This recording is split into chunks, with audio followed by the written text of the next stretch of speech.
My name is Niran. I'm 67 years old. And I want to tell you something that took me most of my life to understand. Something so simple that when I finally saw it clearly, I almost laughed at how long I had been blind to it. The reason prosperity couldn't find me wasn't because I wasn't working hard enough. It wasn't because I wasn't praying enough. It wasn't because the universe had forgotten my name. It was because my home, the very place where I rested, where I dreamed, where I began and ended every single day, was full of things that were quietly, invisibly blocking everything good from coming in. I want you to stop for a moment. Just stop. Take a breath and think about your home right now. Not the way it looks on a good day when you've tidied everything up. Think about the corners. Think about the rooms you avoid. Think about the closets you haven't opened in months. Think about the things sitting on shelves that you never look at but never remove. Because what lives in your space lives in your energy. And what lives in your energy shapes your reality far more than most people are willing to believe. I learned this the hard way. There was a period in my life when nothing seemed to move. No matter what I tried, no matter how much effort I put into improving my circumstances, everything felt stuck.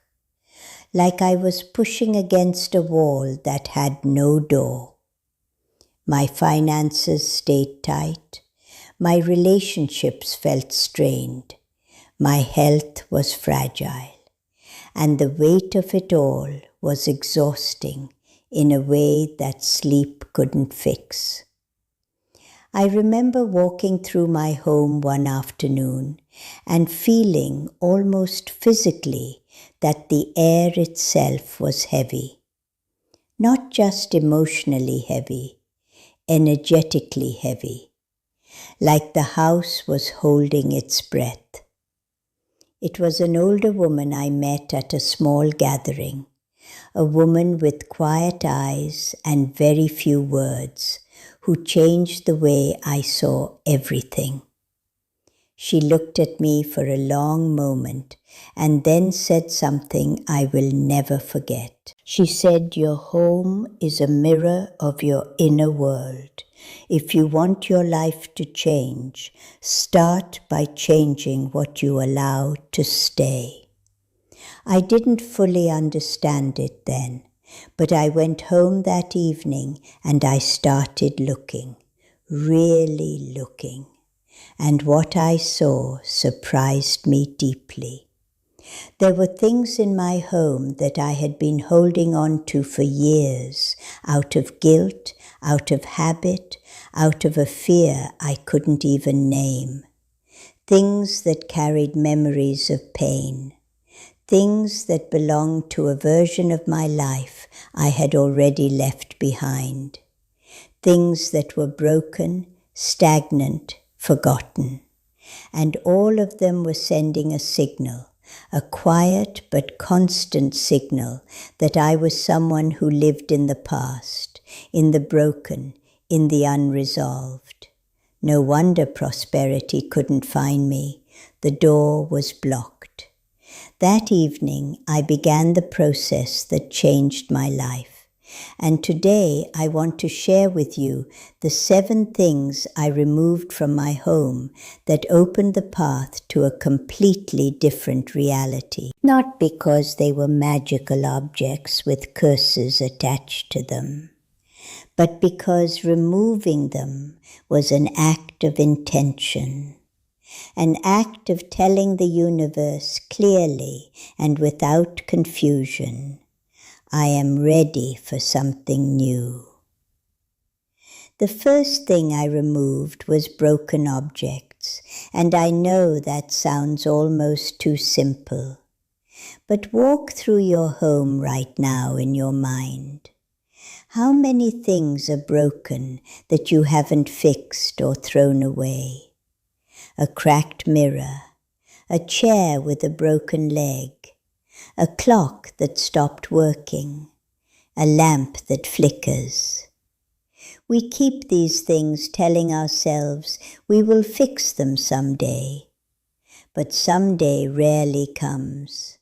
And in the meantime, every broken object in your space is whispering to your subconscious that broken is normal, that incomplete is acceptable, that things don't need to work properly to stay in your life.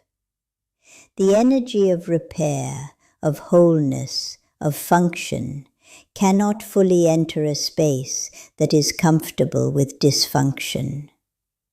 I removed every broken thing I could find, and something shifted almost immediately. Not in my bank account, not yet, but in my mood, in my sense of possibility, in the way I walked through my own rooms. The second thing I removed was clutter from the entrance of my home.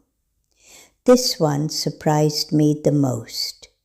I had always thought of the entrance as just a practical space, a place to leave shoes and bags and keys. But I learned that the entrance of your home is where energy enters. It is the mouth of the house. If the mouth is blocked, nothing can flow in properly. I had boxes piled near the door, shoes scattered everywhere, a table overloaded with papers and things I had no system for. Clearing that space completely was like taking a deep breath after a long time of shallow breathing. The energy of my entire home changed within days. The third thing I removed was gifts from people who had hurt me. This one required courage. There were objects in my home, decorations, kitchen items, furniture that had been given to me by people who had wounded me deeply, people who had betrayed my trust, people with whom things had ended badly, people who carried a bitterness I had never fully resolved. And I had kept their objects in my daily environment, looking at them without even realizing it, feeling the echo of those wounds every single day. Removing those objects was an act of emotional cleansing. It wasn't about hatred or holding a grudge. It was about releasing the energetic connection to pain. It was about choosing what memories lived in my space. When I removed the last of those objects, I sat down and cried, not from sadness, from relief, from the feeling of finally putting down something heavy I had been carrying without even knowing it. The fourth thing I removed was old, dead plants. I had plants in my home that I had stopped caring for, dry leaves, wilted stems, soil that hadn't been watered in weeks. I kept them out of a strange guilt, feeling that throwing away a plant was somehow wrong. But dead plants carry the energy of things that no longer grow, of things that have ended, of neglect, of life that is no longer being tended. Either care for your plants with genuine attention or release them. Replace them with something alive and thriving. Because living plants breathe life into a space in a way that is real and measurable and felt. The fifth thing I removed was excess mirrors in dark or uncomfortable spaces. I had a mirror in a narrow hallway that made the space feel strange every time I passed it. Mirrors are amplifiers. They multiply what is already in the space. If the space is beautiful and filled with light, a mirror multiplies beauty. If the space is dark, cluttered, or uncomfortable, a mirror multiplies that discomfort. I repositioned some mirrors and removed others entirely. The hallway became a space I walked through without that strange feeling I had never been able to name before. The sixth thing I removed was stagnant water and anything that had stopped flowing. Old vases with water that had been sitting for days. A fountain I owned that I had unplugged and forgotten. Containers of water left in corners for no clear reason. Water is one of the most powerful symbols and carriers of energy in any home. Still, stagnant water carries the energy of things that aren't moving, things that are stuck. Moving water, fresh water, clean water carries the energy of flow, of progress, of life renewing itself. I cleaned out every vessel, refreshed the water in every space that needed it, and plugged back in the small fountain I had abandoned. Within weeks, things in my life that had felt completely stuck began to move. The seventh thing I removed was the most personal of all.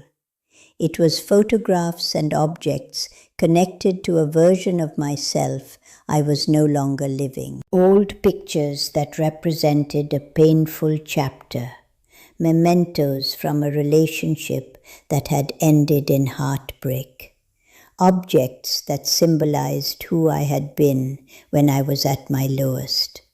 I had kept them, thinking they were part of my story, and they were. But they don't need to live on your walls or your shelves to be part of your story. Your history lives inside you. You don't need to decorate your present with your past pain. When I removed those final things, I sat in my home and felt something I hadn't felt in years. Space.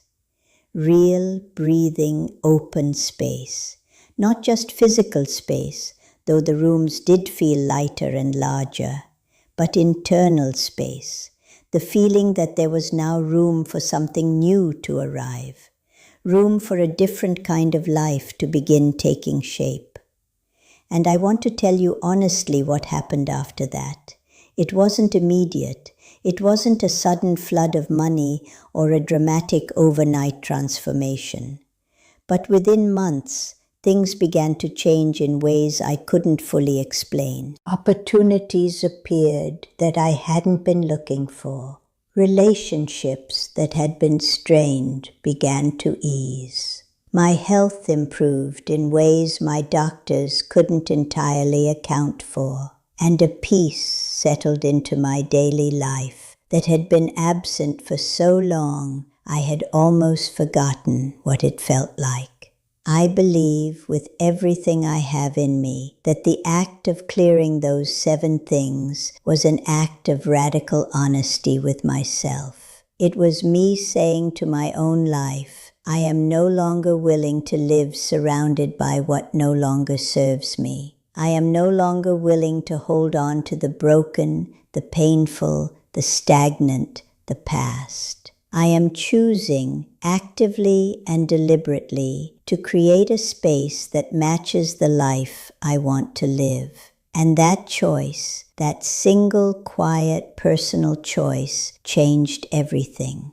If you feel something moving inside you as you listen to this, I want to invite you to walk through your home today with new eyes. Not to judge what you find, not to feel shame about what has accumulated, but to see it clearly and ask yourself honestly, does this belong in the life I am building, or does it belong to the life I am leaving behind?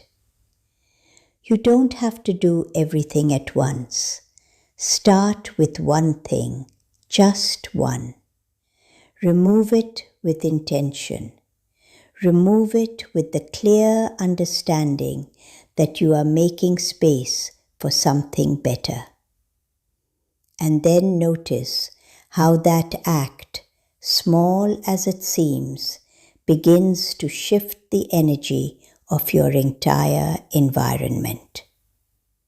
If this reflection resonated with something deep in you, I invite you to stay close to this space.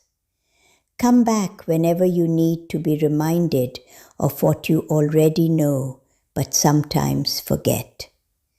Subscribe and walk with me through these conversations about life, energy, home, and the quiet but powerful ways we can invite prosperity into our daily reality. I am an old woman with more years behind me than ahead, but I can tell you that the years ahead, however many they are, feel more open, more free, and more full of possibility than any years I lived while surrounded by what I should have released long ago. It is never too late to clear the path. It is never too late to make room. And the universe, in my experience, wastes no time in filling the space you create with intention and with faith. Go now, walk through your home, and begin.